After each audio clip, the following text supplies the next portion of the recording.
I put out a short form content the other day about how US Soccer officially confirmed US Youth Soccer as a cash cow. My name is Kyle Wilson, Kyle C. Wilson. I've even been called the Angry Soccer Guy.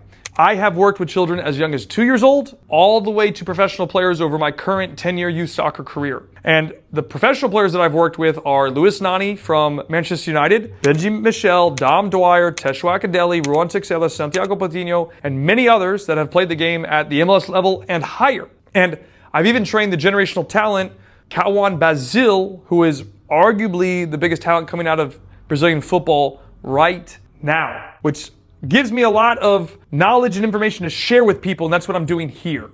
Now, I want to dive into that more because we now have the birth year versus school year debate. So you have the MLS Next and its subsidiaries going into the birth year side. Then you have the ECNLs and its subsidiaries going into the school year side.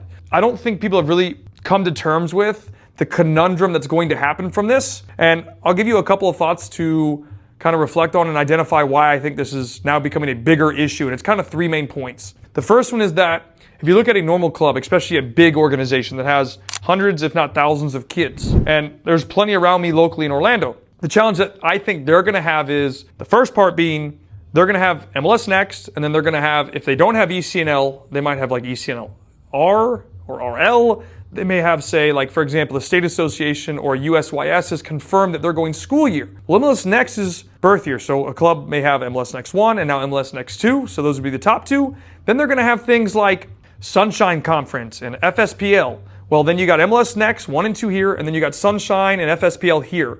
Well, how are they going to move players up and down? Because this is birth year and this is school year.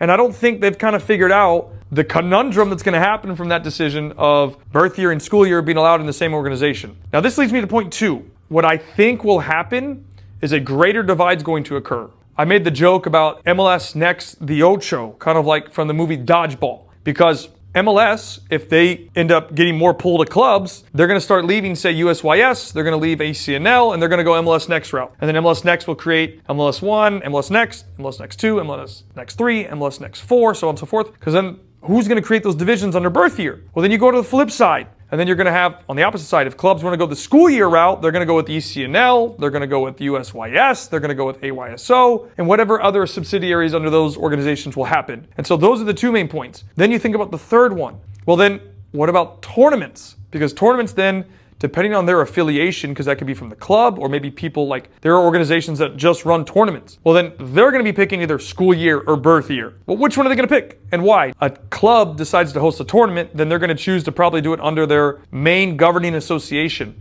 But this is where it becomes a little confusing because you may or may not know there are 12, if not more, associations across the country that could be registered for player cards and rosters. So like with my club, we have two of them. We have USYS and we have USSSA. That means I can essentially move players across those channels and create two sets of player cards. If you don't see the flaw in all of that, then I don't know what really to tell you because that's kind of nuts. So if you tie those things together, this conundrum that's happening, who does it ultimately impact? The kids. It's going to, I think, ultimately negatively impact the kids because it's now going to be what I envision a power play between MLS Next and their subsidiaries and ECNL and their subsidiaries to gain control of clubs because I think that divide's going to happen. But I am very curious to see how they're going to segment at a club. And I actually asked my brother this because he works for an organization that has thousands of kids. And I said, have you guys started, having those conversations about how you're going to manage that when you got MLS Next here and, they have either ECNL with it or USYS or AYSO or whatever. And then how do you move players up and down? Because this is birth year and this is school year. He's like, we haven't talked about it. I don't know, but it's going to be a mess.